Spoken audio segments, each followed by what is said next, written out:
하나님 말씀 보겠습니다. 오늘 우리에게 주신 말씀은 에베소서 4장 되겠습니다. 신약성경 313페이지.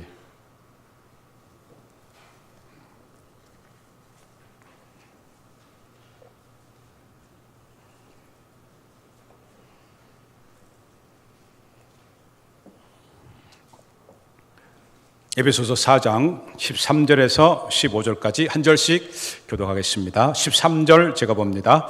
우리가 다 하나님의 아들을 믿는 것과 아는 일에 하나가 되어 온전한 사람을 이루어 그리스도의 장성한 분량이 충만한 데까지 이르리니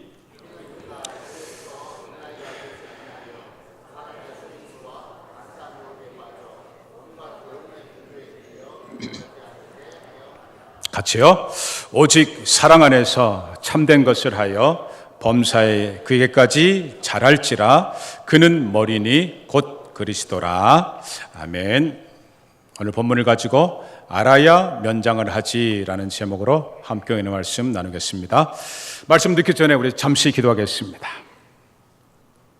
70억이 넘는 수십억의 사람 중에서 너는 내 아들, 너는 내 딸 불러주신 은혜, 우리 하나님께 천천히나 만만이나 감사와 영광을 올려드립니다. 또 그 가운데서 오늘 이 시간도 불러주셔서 우리 서울 삼광교회 예배자로 불러주신 것을 진심으로 감사를 드리옵나이다. 이렇게 귀한 시간 나왔사오니 오늘 이 시간 한 심령도 그저 왔다 그저 도가는 심령 없게 하여 주시옵소서. 하늘의 말씀, 생명의 만나 붙들고 이 한 주간도 꼭 승리할 수 있도록 주여 오늘 이 시간 저희들에게 각성케 하시고 마음문을 활짝 열어 주시옵소서. 지난 한 주간 육신이 피곤했지만 육신이 깨어있게 하시고 새로워져서 오늘도 성령의 음성 듣고 성령으로 거듭날 수 있도록 주여 역사해 주시옵소서. 감사드리며 예수님의 이름으로 기도 올리옵나이다. 아멘. 우리 속담에 알아야 면장을 하지라는 속담이 있는 것 여러분 잘 써셨나요? 그런데 여기서 알아야 면장을 하지 그랬는데 이 면장이라는 것이 무엇을 말하는지 여러분 아십니까? 면장. 보통 우리가 알기는 도지사, 시장, 군수 그 다음에 있는 저 면장, 중간급 때는 관리 공무원을 우리가 면장이라 하는데 그 면장일까요? 여러분 그렇게 다 알고 계셨죠? 거의 다. 저도 얼마 전까지 그렇게 알았어요. 그런데 알아야 면장을 하지 그것이 그 면장이 전혀 아니었습니다. 전혀 상관없습니다. 면장은 어떤 면장인가? 저런 면장입니다. 얼굴 면자에다가 담장 장자를 쓰는 것입니다. 무슨 말인가 하면 우리가 담벼락 앞에 딱 서 있으면 어떻습니까? 얼굴 대고 담벼락 앞에 서 있으면 전혀 앞이 안 보입니다. 그래서 얼마나 답답합니까? 그런 상태를 가리켜서 공자의 논어에서 나온 말로 면장, 담장 앞에 있는 것을 답답함을 좀 면해라 이렇게 쓰여졌던 사실은 속담입니다. 세계적인 공자께서도 아들에게만은 애틋했던 것 같습니다. 아들에게 부탁한 말이었습니다. 아들아, 사람이 네가 담벼락에 서 있으면 얼마나 답답하겠니? 그것처럼 못 배우는 것, 안 배우는 것이 그것이란다. 그래서 너는 꼭 열심히 배워서 그 답답함을 좀 면하라 해서 면장이라는 것을 썼습니다. 여기서 우리가 보통 알고 있는 면장과 전혀 다른 뜻이죠. 우리가 모르면 전혀 다른 뜻이 되어버리고 정말 답답한 그런 것을 살게 되는 것입니다. 성경에도 그런 예들이 얼마든지 있습니다.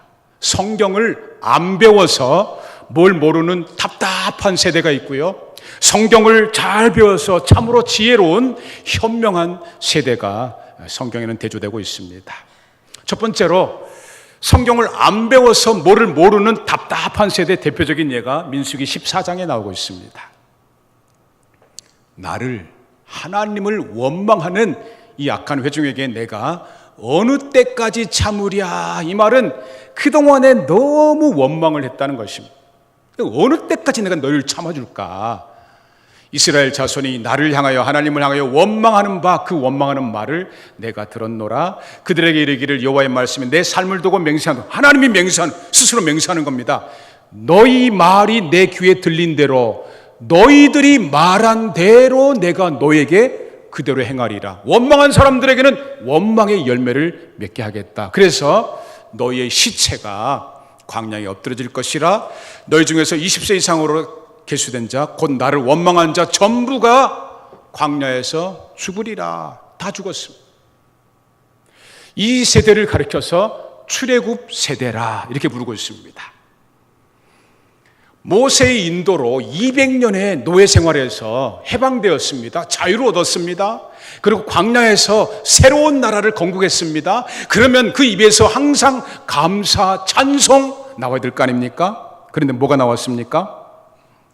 그저 입만 열었다면 원망, 불평이 나온 것입니다. 그래서 하나님이 도저히 참다 못해가지고 내가 어느 때까지 너희를 참아줄까? 그런데 이런 출애굽 1세대와는 다르게 그의 자식들의 세대는 정반대였습니다. 이 출애굽 1세대 다음 세대를 가리켜 우리는 만나 세대라 이렇게 부르고 있는데, 하늘의 만나가 내려오면 보면서 이 생명의 만나를 먹었던 이 세대들은 다르게 살았습니다. 40년 동안이나 모세에게 성경을 배운 것입니다. 몇 년 동안이요? 우리는 한 학기만 배워도 왜 이렇게 15주가 기냐고 하면서 좀 더 짧게 아니면 안 할 수 없냐고 하지만, 이 만나 세대는요 몇 년이나 성경 배웠어요? 4년도 아니고요 40년을 배웠단 말입니다. 그랬더니 이렇게 변해버린 것입니다. 여호수아 1장 17절입니다. 우리는 만나 세대는 범사에 모세에게 순종한 같이 당신에게 여호수아에게 순종하려니와 오직 당신의 하나님 여호와께서 모세와 함께 계시는 같이 당신과 여호수아와 함께 계시기를 원하나이다. 지금 요단강을 앞에 두고 있는데 오히려 후임 지도자 여호수아가 벌벌벌 떨고 있습니다. 그랬더니 이 만나 세대가 오히려 위로를 해주는 거예요. 장군이시여, 우리가 있지 않습니까? 떨지 마십시오. 하나님이 함께 할 것입니다. 그러면서 누구든지 당신의 명령을, 여호수아의 명령을 거역하면 당신의 말씀을 순종하지 않은 자는 죽임을 당하리니 오직 강하고 담대히 하소서. 하나님이 함께 하실 뿐만 아니라 우리들이 함께 해가지고 만약에 당신의 말을 순종하지 않으면 우리가 다 처치해버리겠습니다. 충성 맹세를 해버리는 겁니다. 부모 세대와는 완전히 다른 모습이죠. 부모 세대는 입만 열었다면 남의 탓, 세상 탓.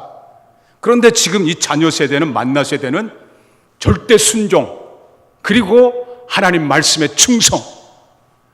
어떻게 가능했습니까? 왜 이렇게 차이가 났습니까? 부모 세대는 노예로 살다 보니까 성경을 못 배웠고 노예 근성이 남아 있었습니다.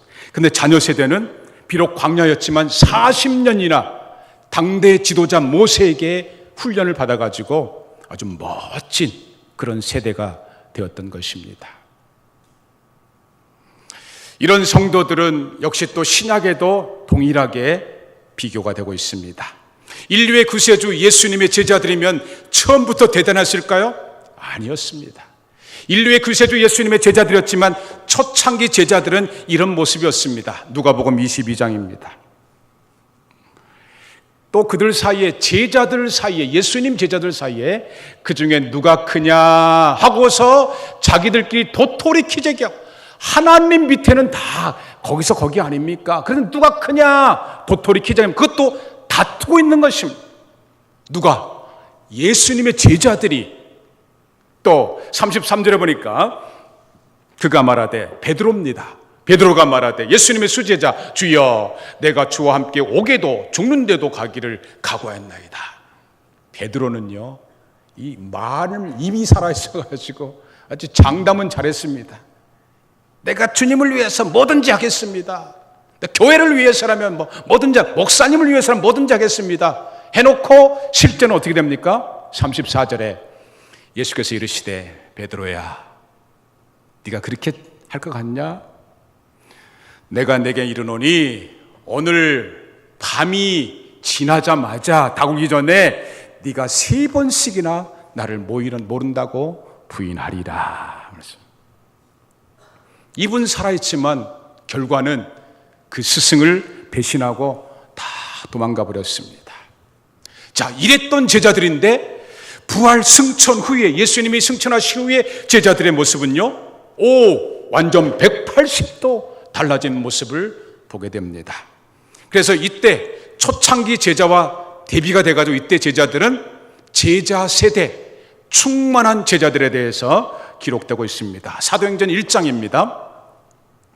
들어가 제자들이 이와는 다락방으로 마가다락방으로 올라가니, 제자들입니다. 베드로, 요한, 야고보, 안드레, 빌립, 도마, 바돌로메, 마테미, 알피의 아들 야고보, 요한, 셀로신, 시몬, 야고보의 아들 유다가 12제자, 예수님을 따랐던 그 제자들이 다 거기 있어 뭐 했습니까?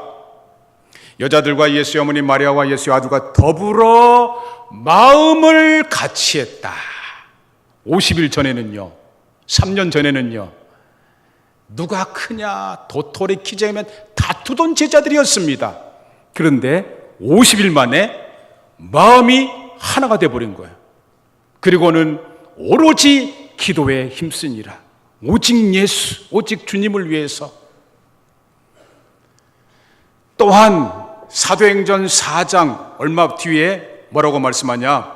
그들을, 제자들을 불러 경고하여 이르되, 지금 당시에 기득권자였던 그 공회원들이, 기득권자들이 제자들을 불러가지고, 야, 너희들 다시 한번 전도하면, 예수 이름으로 전도하면 가만두지 않을 거야. 예수 이름으로 말하지도 말고 가르치지도 마. 가만 안 둬. 그랬더니 50일 전 같았으면 어떻게 됐습니까? 아이고, 나 죽네. 숨어버리고 도망가르치다는데 50일 만에 3년 후에 어떻게 변했습니까? 베드로와 요한이 대답하여 이르되, 하나님 앞에서 당신들의 말을 듣는 게 옳은가, 하나님 말씀을 들은 것이 옳은가, 당신들이 판단해봐. 우와, 완전 180도로 달라졌습니다. 자기 죽을 줄 아는데 도망가지 않고 죽을 각오로 하는 멋진 제자가 되었단 말입니다. 아니, 이게 어떻게 가능해졌습니까? 어떻게 이런 변화가 일어났습니까? 완전 180도 바뀌지 않았습니까? 어떻게 해요? 왜요? 예수님과 3년 한솥밥을 먹었습니다. 3년 일주일에 한 번 만난 것이 아닙니다. 매일 같이 자고 먹고 마시면서 예수님 따라다니면서 예수님 말씀, 예수님의 교훈과 훈련을 제자 훈련을 받았다는 것입니다. 훈련이란 말이 무슨 말입니까? 훈련이란 말은 교정되다, 수정되다, 유턴하다, 이런 말입니다. 내가 갈 길을 가는 게 아니고 훈련을 받으면 가다가 유턴을 하는 것입니다. 내 인생, 내 뜻을 교정을 하고 수정하는 것을 말합니다. 그래서 이 제자들은 3년 훈련받고 나니까 내 뜻보다는 하나님의 뜻이 무엇일까?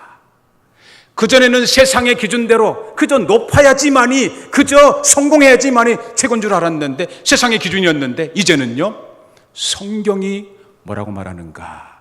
성경의 기준대로 교정이 되어가지고 3년 만에 완전 180도 인생이 되었다는 것입니다. 자, 그런데 이런 변화, 이 신앙의 성숙이 어떻게 이루어졌습니까? 이 제자들이 어느 날 갑자기 하룻밤 사이에 이렇게 바뀌어버렸나요? 네, 성경에 보면은 가끔 그런 분이 있습니다. 예를 들자면 사도 바울 같은 분은 하루아침에 완전히 바뀌어져 버렸죠. 네, 소수 교인이에요. 대부분은 어떻습니까? 오늘 본문 에베소서 4장 13절 14절입니다. 한번 볼까요? 본문 13절.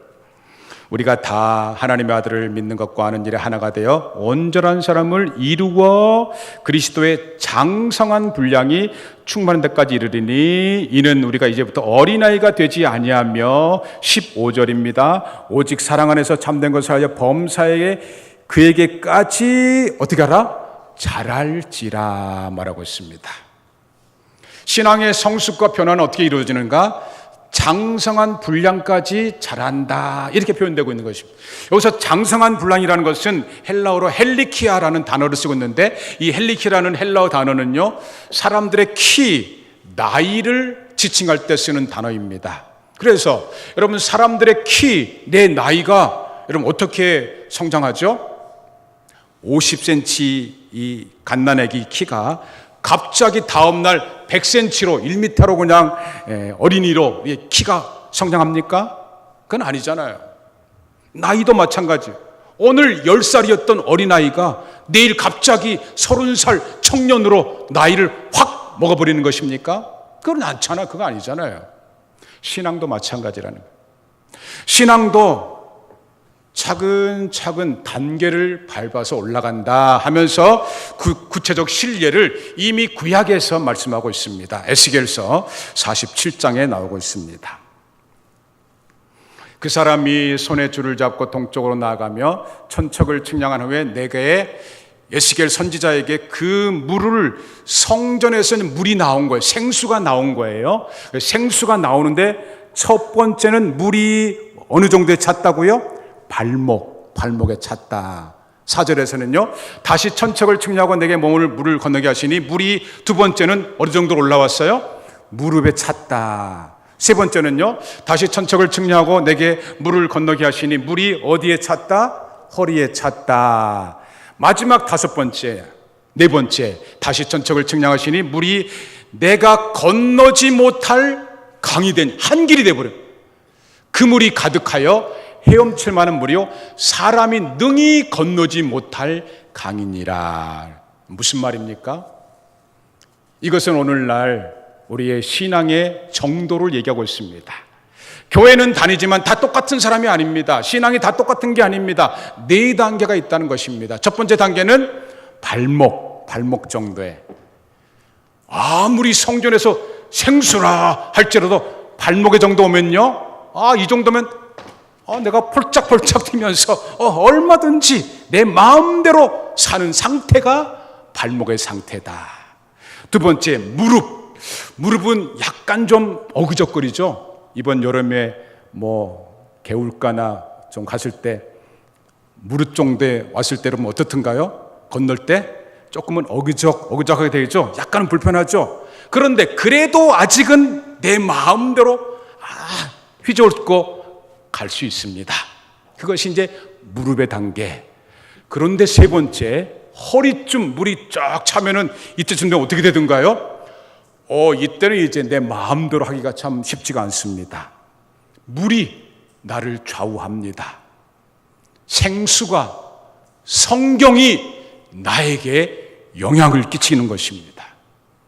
전에는 내 마음대로 교회를 다녔어도 무릎이나 발목 정도면 내 생각대로 살았습니다. 그런데 허리 차면요, 성경이 뭐라 그러시는가 하면서 성경을 먼저 생각하게 되는 것입니다. 마지막 네 단계는 어디예요? 한 길 되면 어떻든가요? 이제는 내 마음대로 살지를 못합니다. 생수가, 성경이 원하는 대로 내 몸을, 내 인생을 맡기는 상태입니다. 저와 여러분, 이 네 단계 중에서 나는 지금 어느 단계에 속해 있습니까? 자, 지금부터 손 들겠습니다. 한 사람도 외에 없이. 내가 발목인지 무릎 단계인지 허리쯤인지 한길쯤인지 다 생각해 두셨어요? 자, 손 들겠습니다.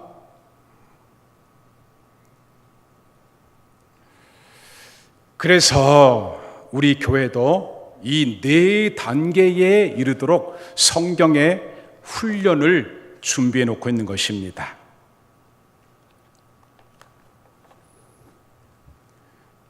네 가지 교재, 우리 교회에 맞게끔 제가 편집해서 직접 만든 책입니다. 이렇게 준비된, 성경적으로 준비된 교회도 많지 않습니다.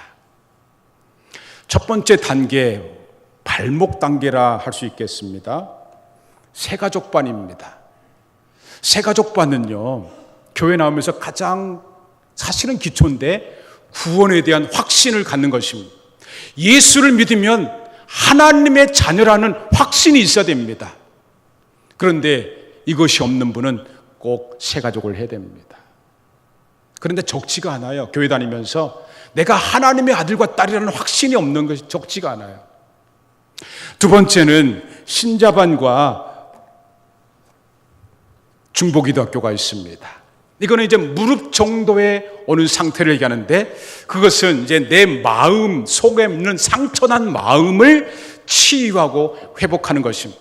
예수를 믿으면 내 안의 상처들, 세상에서 받은 상처, 사람들에게 받은 상처, 힘들고 어려운 고난들, 이게 치유되고 자유함을 얻는 것입니다. 여러분, 이 시간 내어서 왔는데 치유되고 회복되지 않겠습니까? 신자반과 중보기도학교를 하는 것입니다. 세 번째는 통성경학교입니다. 이 통성학교는 이제 동동원에서 만든 책입니다만은 좀 두껍습니다만은 창세기에서 계시록까지, 교회를 그렇게 평생 다녔어도 창세기에서 계시록까지 한 번쯤은 훑어야 되지 않겠습니까? 그래야지 하나님이 뭐라고 말씀하시는지 알아야지 이 성경에 있는 내용들을 우리가 축복받고 살지 않겠습니까? 사역자반은 성경에 있는 이 전체 내용을 교리적으로 정리를 한 것입니다. 이것도 안 하게 되면은 성경을 알긴 하는데 정리가 안 돼가지고 성경의 축복을 누리지 못하게 되는 것입니다. 자, 이렇게 해서 우리는 신앙생활 하면서 단계가 있습니다만 그 단계에서 머무르는 것이 하고 단계를 밟아서 올라가서 점점점 장성한 분량에 이르게 되면 이제 어떤 축복을 받게 될까요? 방금 전에 말씀드린 에스겔서에 보면은 9절과 12절에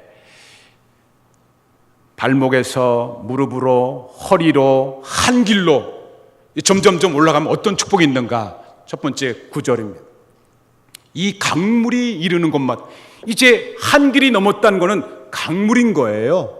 넘친다는 것입니다. 넘쳐서, 생수가 넘쳐서 번성을 한다 이 말이에요. 모든 생물이 살고 또 고기가 심이 많으리니 이 물이 흘러 들어가므로 바닷물이 되살아난다. 거의 죽어갔는데 다시 회복이 된다. 이 강이 이르는 각처에 모든 것이 살게 된다. 그러면서 12절 우리 다 같이 한번 읽어볼까요? 강 좌우에 시작. 강 좌우가는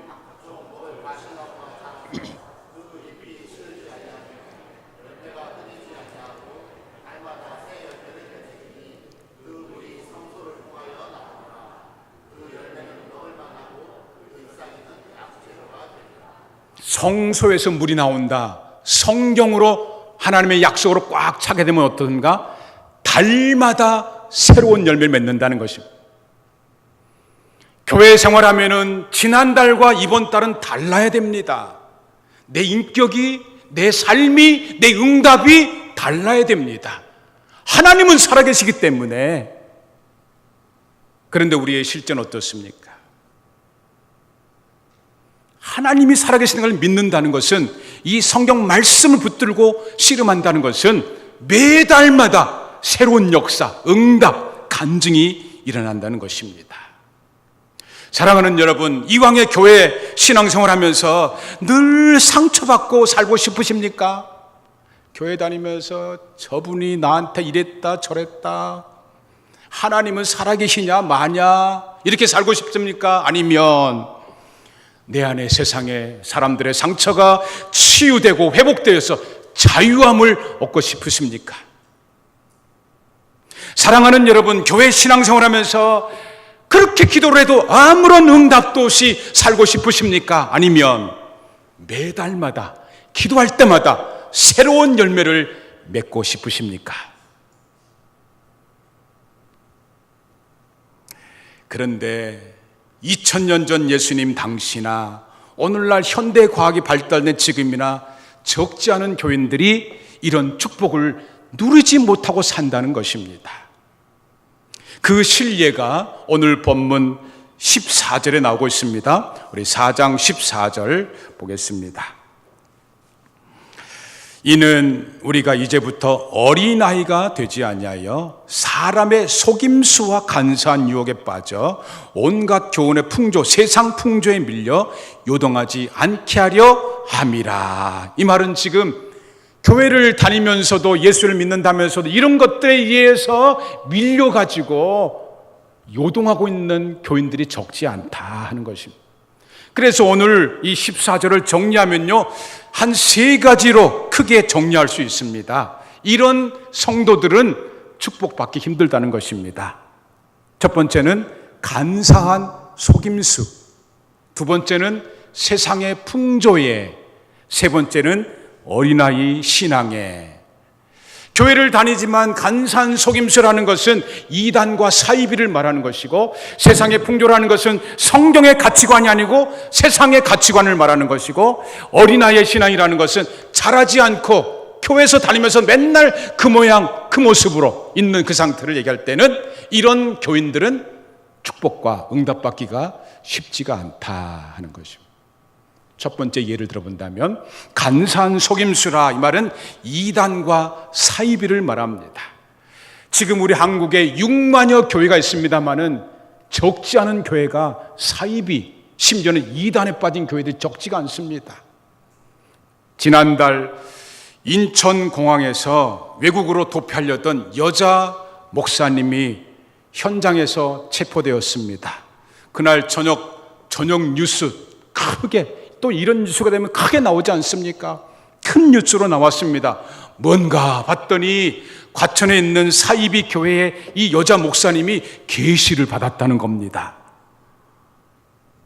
여종아, 우리 한국이 핵전쟁으로 불바다가 될 것이다. 외국으로 도피하라. 지상천국을 만들어라. 이런 계시를 받았다는 겁니다. 그래서 이 여자 목사님이 지상천국이 어딜까 해가지고 찾다가 태평양 피지라고 들어보셨죠? 피지라는 작은 섬나라, 거기에 땅을 산 거예요. 그리고 성도들을 다 모아가지고 그 땅을 분양시켜서 이민을 간 겁니다. 여기 혹하고 넘어서 속아서 몇 명이나 간 줄 아십니까? 한 10명, 40명 갔다면 제가 그러려니 할 텐데 몇 명 갔을 것 같아요, 여러분? 속아가지고 400명이 넘게 갔답니다. 400명이. 똑똑하다는 청년, 최고학부 나온 청년들, 사회에서 인정받는 인텔리들, 사자 들어가는 사람들 다 속아가지고 거기 혹하고 다 팔고, 한국에 있는 거 다 팔고 피지 갔다 거기서 이제 막 폭력이 난무하고 그래서 고발이 돼가지고 그래서 체포가 돼버렸어요. 왜 이렇게까지 돼버렸습니까?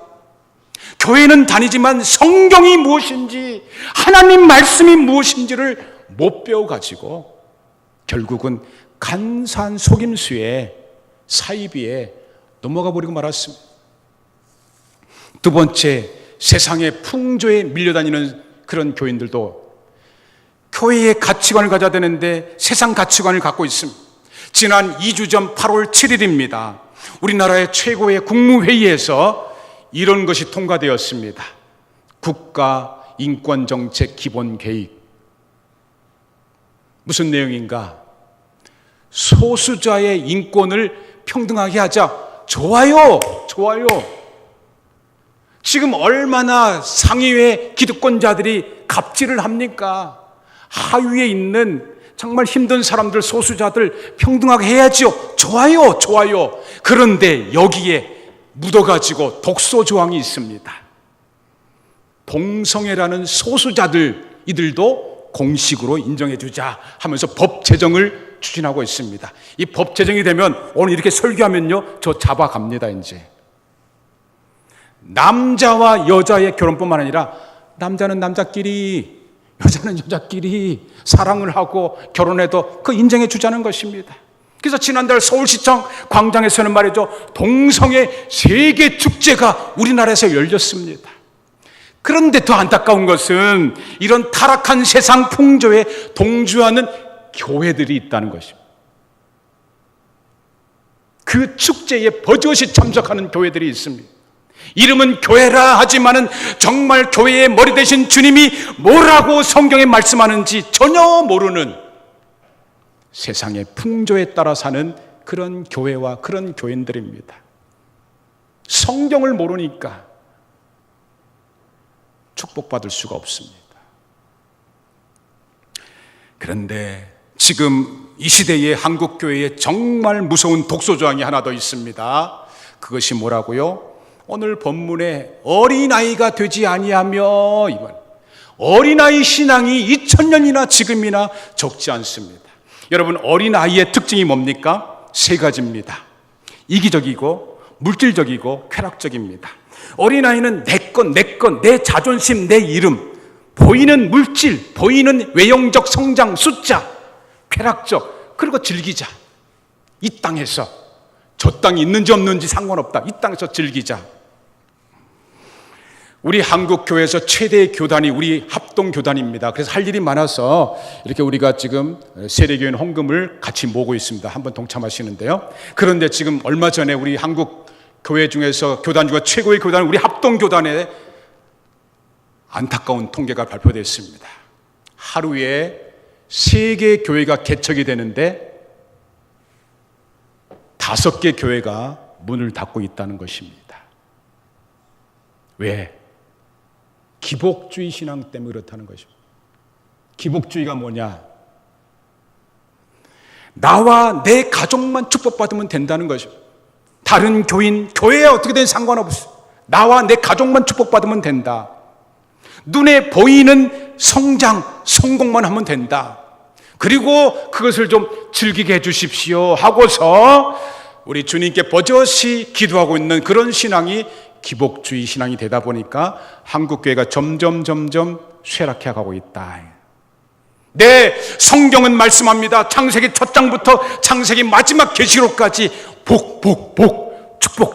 축복에 대해서 말씀합니다. 그런데 성경에 말하는 축복은 뭡니까? 예수님의 축복 아닙니까? 예수님의 축복은 어떤 복입니까? 자신과 가족을 희생하고 남을 위해서 십자가에 죽기까지 다 덮어주고 다 사랑하는 것입니다. 그리고 이 사랑을 땅끝까지, 이름도 성도 모르는 사람들에게 땅끝까지 증거하는 것, 이것이 예수님의 사랑 아닙니까? 그래서 3일 만에 십자가에 그렇게 희생당하셨지만 3일 만에 예수께서는 다시 살아나는 부활의 기적의 축복이, 이게 진짜 축복이라는 것입니다. 이 성경에서 말하는 하나님의 축복이 뭐라고요? 그 실예를 예수님의 수제자였던 베드로를 통해서 말씀드리고 오늘 마무리합니다. 베드로가 누굽니까? 베드로를 한 줄로 설명한다면 사도행전 4장에 이렇게 말씀하고 있습니다. 그들이 베드로와 요한이 담대하게 말함을 보고 그들은 본래 학문이 없는 범인으로 무식쟁이로 알았다가 이상 여기며 또 전에 예수와 함께 있었지 하고서 베드로를 표현하고 있습니다. 베드로는 예수님 만나기 이전과 예수님 만난 이후의 삶으로 딱 대별되고 있습니다. 베드로는 예수님 만나기 전에 어떻게 살았습니까? 공부하지 못한, 배우지 못한 무식자였습니다. 그래서 그 직업이 물고기를 잡는 가난한 서민이었습니다. 그런데 베드로의 최고의 문제는 무엇입니까? 가진 것이 없으면 사람이 겸손해야 되는 거 아닙니까? 그런데 베드로는요, 자기는 의롭다고 착각을 하고 교만한 것이 최고의 문제였던 것입니다. 이랬던 베드로가 나중에 초대교회 최고의 지도자가 되고 무엇보다도 성경을 2권씩이나 써버리는 아주 유식한 제자가 되었습니다. 어떻게 이게 가능하게 되었습니까? 누가복음 5장에 이렇게 말씀하고 있습니다. 시몬 베드로가 이를 보고 예수의 무릎 아래 엎드려 이르되 주여 나를 떠나소서 나는 죄인이로소이다. 어떤 사람이 축복받습니까? 나는 아직 할 수 있다. 나 정도만 살라고 그래. 안 됩니다. 나는 죄인입니다. 천부의 의지 없어 손들고 옵니다. 주님께 손드는 자가 이게 축복의 출발인 것입니다. 거기다가 두 번째로 누가복음 5장 4절에 이렇게 베드로는 고백합니다. 말씀을 마치시고 시몬에게 이르시되 깊은 데로 가서 그물을 내려라. 밤새도록 고기 어부 전문가였던 베드로가 고기를 잡았지만 없어요. 갈릴리 호수 누구보다도 잘 알아요. 그런데 어느 젊은 청년, 예수라는 청년이 알고, 어이, 저쪽 깊은 데 던져보쇼. 베드로가 대답하여 이르되, 선생님, 우리가 밤이 새도록 수고했을 때 잡은 것이 없지만은 예수의 말씀에 의지해서 내가 깊은 곳에 그물을 내리리다 했더니 무지하게 잡아들였던 것입니다. 사랑하는 여러분, 전능하신 하나님의 축복받고 싶으십니까? 불가능한 것을 가능케 하는 진짜 성공자가 되고 싶으십니까? 하나님 말씀을 잘 배우시고 성경이 점점 충만하시기를 바랍니다. 주님의 생수가 내 발목에서 깔짝깔짝하는 것으로 만족하지 말고, 무릎에서 어그적하는 그 정도에서 멈추지 말고, 최소한은 허리까지 와서 성경으로 채워서 내 안에 있는 상처들이 치유가 되고 회복되어서 달마다, 매달마다 새로운 열매 맺으시기를 예수님의 이름으로 간절히 축원합니다. 그래서 오늘 이 찬양 부르고 싶습니다. 전능하신 나의 주 하나님은 능치 못할 일이 없습니다. 내 간구와 생각과 모든 꿈과 소망도 우리 주님이 바꿔줄 수 있습니다. 어떤 사람들에게? 주의 말씀 의지하여 깊은 곳에 그물을 던지는 자에게 우리 하나님은 불가능한 것을 가능케 하시는 것입니다. 오늘 찬송 드리면서 이 한 주간 하반기 꼭 그렇게 되기를 소망하면서 우리 찬양하고 기도합시다.